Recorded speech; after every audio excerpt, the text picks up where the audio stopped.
I suppose it was really me that chose East of Eden rather than the rest of the family, because I just remember John playing them early days on when I first met him, so I suppose that's me being a bit nostalgic.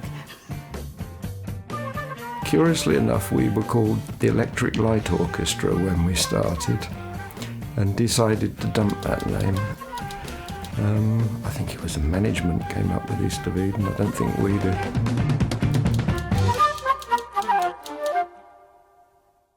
We were formed in Bristol in 1967.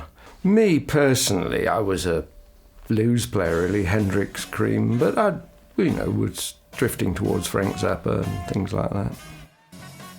Ron was a jazz musician, so it was John Coltrane, Charlie Mingus. But when Dave came in, he brought in Bartok, so it was a strange mixture.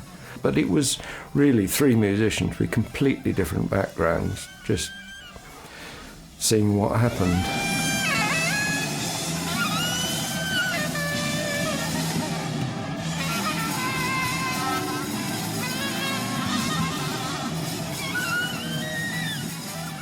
Our first ever gig in London, I see on the poster, which I've still got, that he was there. I don't remember meeting him on that one. We did an all-nighter in Buxton in Derbyshire, where John had to do 10 spots throughout the night, starting at 8 o'clock, finishing at 6:30 in the morning. Our second set finished about the same time as his, so we offered to give him a lift home.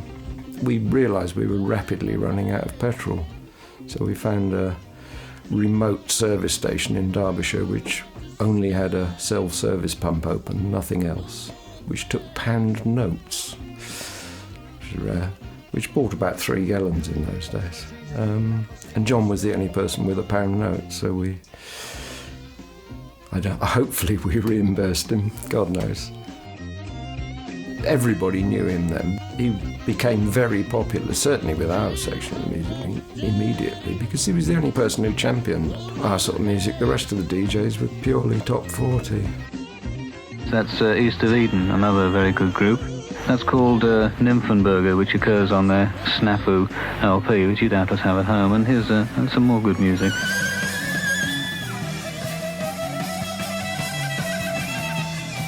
I think we sold records simply because we did so many gigs, so we exposed ourselves to such a huge audience.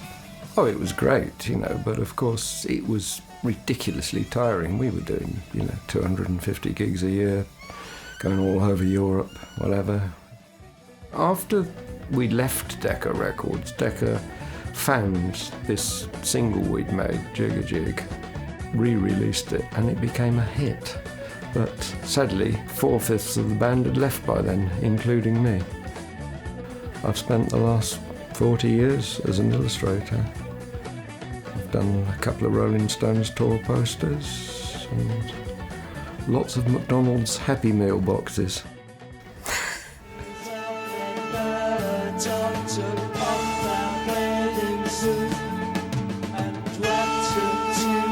We were offered a tour after a 40-year break about a year ago, but it never came off. The deal was a little bit shaky.